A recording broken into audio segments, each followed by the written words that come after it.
So there are a lot of ridiculous things in this movie, but the main character's name is Bird.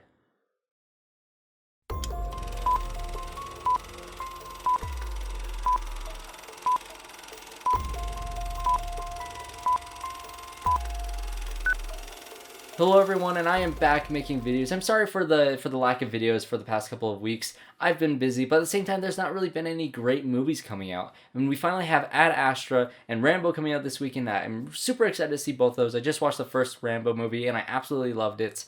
So I'm really excited for Last Blood, but I can't see those immediately Friday and Thursday, so I have to kind of push the reviews off a little bit. So instead, I decided to rent this movie that was supposed to come out 2 whole years ago, back in August of 2017. The trailer came out in June 2017. You might remember it's called Polaroid. The trailer was out all over the place, but then the whole Weinstein scandal happened. The movie got tied up in a bunch of like sued like financial just disaster. This company going out of business. Some other production company got a hold of it. Weinstein's name is not on this movie whatsoever, so I felt kind of less bad supporting this movie, but at the same time, it's not a good movie. I wouldn't waste your money on it.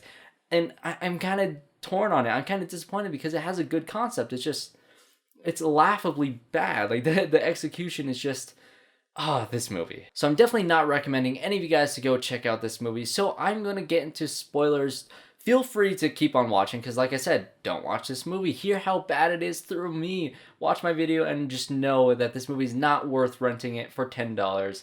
I know. I had to. I needed to get a video. And I was honestly kind of excited for this movie. I know the trailer is kind of dumb, but I like the concept. I thought it'd be cool. And the short film that this movie is based off of that the director did back in 2015 is awesome. I will link this short film down in the description down below. It's really cool. I honestly suggest you guys to watch that short film immediately after this review, or watch it now and come back to the review so you kind of have a little bit of context, kind of know how things go, how the world works in this movie based on the short film alone. Not the movie, the short film, which is really good. So go check that out. But I'm going to get into spoilers, like I said, beginning with really the only good thing about this movie is our main character, Bird. Yes, that is her name. That's no joke whatsoever. So this movie is following Bird when she finds this Polaroid camera, and basically the concept of this movie is that if you take a picture with this Polaroid camera, anybody in the picture will end up dying by this ghostly monster thing that is haunting the camera. And you can tell that there's not really a lot of care put into anything else in this movie besides this character. Lars Klevberg, the director of this movie, only really cares about her, which kind of sucks. I think it's more studio interference that made this movie complete absolute trash. But I think the director did make a smart choice in focusing on this character and giving her a nice little backstory, even though not a single other character in this entire movie has anything more than, okay, you guys are the token couple of this movie, you are the token gay character of this movie, you are the token guy that the girl has a crush on character, and you're the friend who likes the girl, but she doesn't like you back type of character. That's the only backstory they give to anybody else in this movie. There is nothing for anybody else to do, but our main actress does actually a pretty good job at having this interesting story where like she has a scar on her neck, which is kind of funny because people call her Scarf Girl, which is the worst insult I've ever heard. And somebody even calls another character Camera Girl towards the end of the movie, which, like, think of any other insult. Like, really, anything else could have worked. But nonetheless, she has a scar on her neck because she was in an accident with her father, and she kind of blames herself for her father's death, and now she's blaming herself for these other characters' deaths, and it's a decent character story. And I enjoyed that aspect of the movie because that's really the only thing I can hold on to, because everything else in this movie is honestly quite bad, and I don't like talking bad about movies. I don't like completely destroying them and ripping them apart, unless you're Men in Black International. I usually don't like doing this, and I think the director is a good director. Go check out his movies. He just did the Child's Play movie that came out earlier this year that I ended up missing, but I heard some good things, some mixed things, and a little bit of bad things about it, so I'm not sure how studio interference attacked that movie, but I think the negative reviews on that was more so how they changed the concept of Chucky to be a more AI type of thing rather than the classic Chucky that we know. So who knows? I don't know. I haven't seen that movie, but it's the same director. He did this movie along with the short film, and I think he's a fairly good director. I think if you give him some smaller stuff, like let the studio kind of be hands off and let him do his thing, I think he could be good. But just, this movie is PG-13, which I have a bone to pick with people who say, okay, horror movies cannot work as PG-13. I think they can. Let's go back in time a couple months with Scary Stories to Tell in the Dark. That movie is a really good PG-13 horror movie. It worked really well because the story warranted it to be PG-13. It didn't need to be rated R. When the kid is stabbed with a pitchfork and he turns into a scarecrow, you don't need to see blood and guts. You need to see straw coming out of his eyes and his mouth and his ears.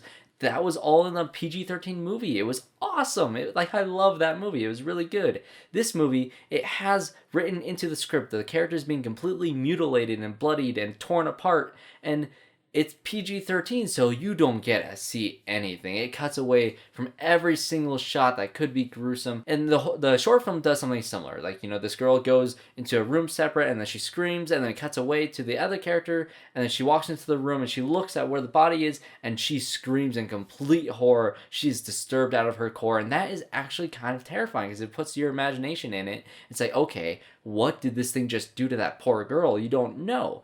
This movie, it doesn't leave as much to the imagination, because this character goes and you see like a sharp object that the ghost thing is going to stab the character with, so you know what happens. There's a scene where it stabs a girl and she screams. You don't see where, it just goes a close-up on her face of her screaming. You have no idea where she was stabbed. She could have been stabbed right in the heart. She could be dead. Could have stabbed her in like the toe. You don't know. There's no difference. You don't see until like maybe a minute later when she's limping away and there's a little tiny little blood spot on her leg, and okay, she was stabbed in the leg. You just, like, they didn't even show that. Like, come on, she was stabbed in the leg and it's not shown in this PG-13 horror movie? Come on. There's a scene where a character is ripped in half. Literally, I'm not joking. And I could probably do it better myself because there's no blood and guts whatsoever. It seems like they just keyed out half of a face in After Effects. They tore it off, they matted it out, they took a blank background and they just colored over it and they tore it in half and they just had the character go, bah.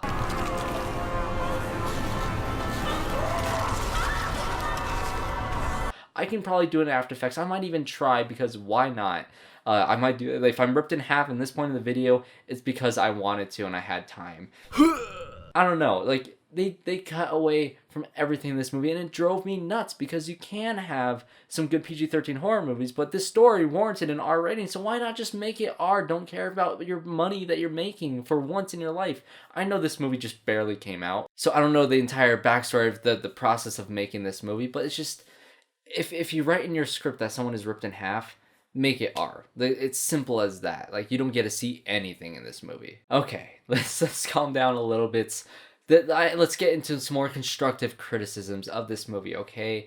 The kill sequences in and of themselves, there's some creative ones, but to be completely honest, it is completely and just utterly boring because it is very repetitive. Each kill sequence is very reminiscent of the short film, which honestly, every single reference they make to the short film is kind of hilarious, because it's not like an Avengers movie where you're seeing the hammer and you're like, oh, I get that reference. You don't really, like, every time they showed, like, oh, the lamp is hanging from the ceiling, and in the short film, the girl is running, she hits her head on the lamp. They hold the camera on, it's like, we get it. It was in your short film. I see what you're doing there. But, okay, just all the kill sequences, basically you follow a character, they're all isolated, they're alone, and you know they're going to die. Like, there's no question about it. This character is going to die because they're going out alone into a room.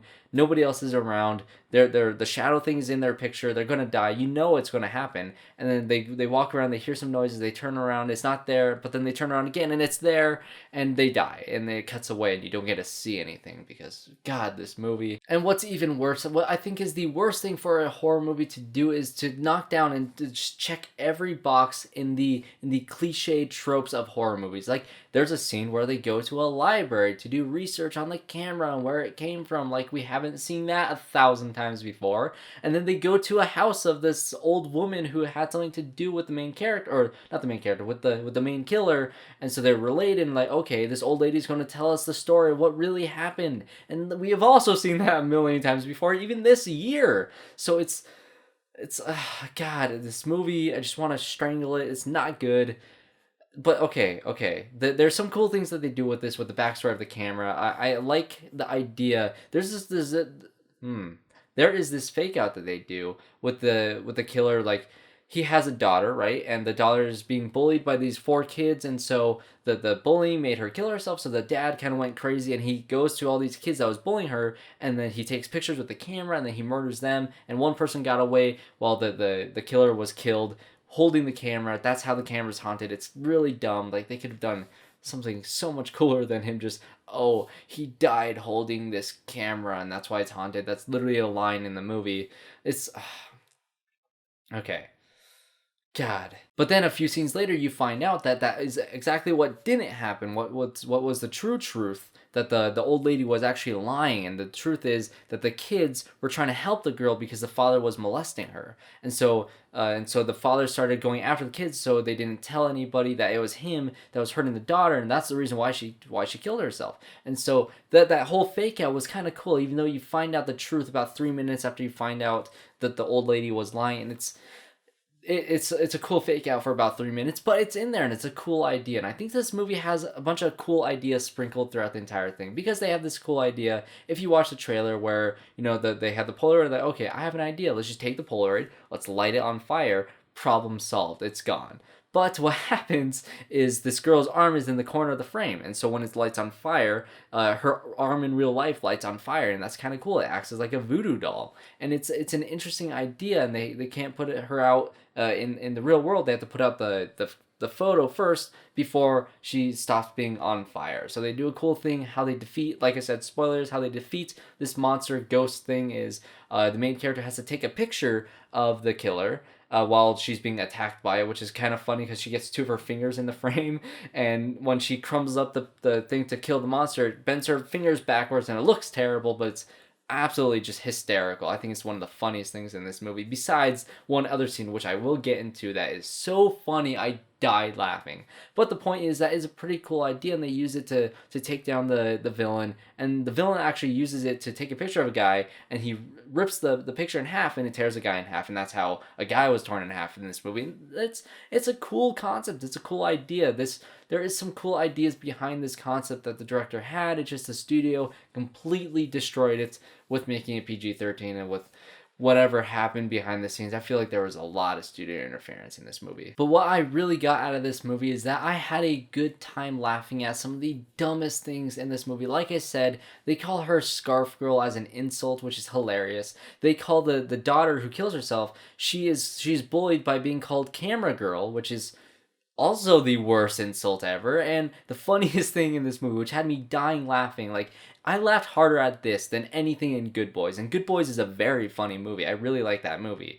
But there's a scene where the girl, you know, she, you know, you kind of relate to her because she doesn't like being in the pictures. She likes taking the pictures, so that's why she thinks she's safe. Everybody else, all her friends are in the pictures except for her. But all of a sudden, this ghost monster thing starts going after her, and she's like, okay, why is it after me? I thought I'm not in the pictures. And so the boyfriend that she knew for a day character looks at the photo, and like, he starts like putting it closer to his face, and it zooms in, the camera zooms into the picture, and way in the back corner of the image is a tiny small reflection of her face with the camera blocking half her face, but I guess that still counts as her being in the picture. It made me die laughing. It is so dumb. My God, this movie just... it's not good, but I enjoyed it because of that one moment made it worth it for me. It made worth this entire video was because I just wanted to share that there's a scene where it zooms into the Polaroid picture, and in the very small corner behind someone's shoulder is a reflection of the main character holding a camera in front of her face, and that's why she's in danger. It's dumb. This movie's really dumb. It has a good idea, good concept, a good director behind it who made an awesome short film, but the studio interference, I blame Weinstein for this, of course, but it did not end up being too good, which is unfortunate because I was kind of looking forward to it. 2 years in the making, the 2 years of anticipation to get this review. So thanks guys for watching. If you like this review and you want to see me rant about more movies like this, comment some suggestions down below. I will be reviewing Ad Astra and Rambo a little bit later in this weekend, so make sure you guys subscribe to see those videos. Leave a like, comment below, and I'll see you all in my next one.